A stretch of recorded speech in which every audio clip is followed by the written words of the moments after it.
Азыр эле кирип чыктым 5 мүнөт мурун Алмаз Шаршеновичке. Эми ден соолугу орто. Өткөндө бирөө жазыптыр социалдык сеттерде аябай мындай актуалдуу болуп кетпедиби? Мен көрдүм, духу түшүп калыптыр депчи. Мен көрүп чыктым. Дух вагон экен. Ден соолугу боюнча айта турган болсом, 2 күн мурун томографияга түшүптүр, бел омурткасы менен билесиздер, баягы өткөндө 1 ай мурун карга сүрөп, белинде грыжасы күчөтүп салыптыр. Ошолордун баардыгы подтверждение болуптур. Эртең жүрөгүн тартат экен.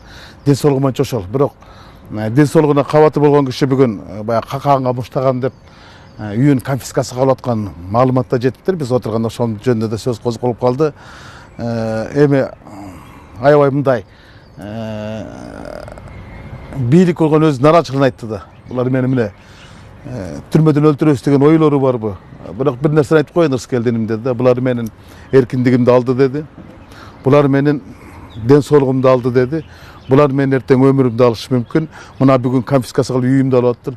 Бирок бир нерсемди ала албайт. Менин намысымды, духумду булар өмүр бою ала албайт. Алар менен төрөлгөн, мен менен кошо көмүлөт деди да. Ал жагынан бул мындай билесиз да, мурда кишиде дух кандай экен, кыргызда сөз бар эмеспи? Бука картайса дагы мурду картайбайт дегенде, Атамбаев картайса да дух картайбайт да. Бул ошонун дагы далили да. Анан атасынын үйүндөгү камак алыптыр деп арашанда бүгүн дагы элдер нааразы болуп чогулушуптур. Эми бул акылга сыйбаган нерсе го дейм. Алмаз Шаршеновдун атасынын аздектеп салган үйүн азыркы бийлик конфискация кылганга ал кишинин кандай тиешеси бар бул үйгө? Тиги эле Алмазбек Шаршенович өзү резиденцияга бир үй салып мамлекетке өткөрүп берди. Анан өзүнө резиденция кылып салды. Ал бул өзүнүн үйүндө калыш керек болчу да. Андан башка бул өзүнүн килейген участогуна 1 гектар жерине мечитти өзүнүн каражаттан салып берип эле өткөрүп бербеди. Эми түрмөдөн чыкса ошол мечитке жашаш керекпи? Же чет өлкөгө кетиш керекпи? Анан кандайча бул үйдү конфискация кылып атат? Мен да таң калып атам да, анткени соттун чечими боюнча мамлекетке зыян келтирсе ошол зыяндын ордун толтуруу үчүн үй мүлкүн конфискация кылат. Батыкаевди чыгарганда мамлекет конфискация кыла турганда негизи жок да.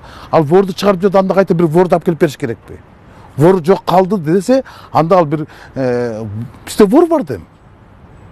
Анан ушул жерге келгенде мындай аябай эле аша чабып кетти го дейм да. Анан какаганга муштаган кылып, өзү абакта жатса, пенсия жашында болсо, ушундай аберсиздиктерге, акылсыздыктарга барбай койгондо, бул киши деле президент болуп турганда канча деген саясатчылар камалып чыкты, бирок бирин дагы үйүн камакка алып, анан мамлекеттин карамагына алып турду деп уккан эмес. Бул болгон мамиленин бул эми бийликтин аберсиздиги деп эсептейм.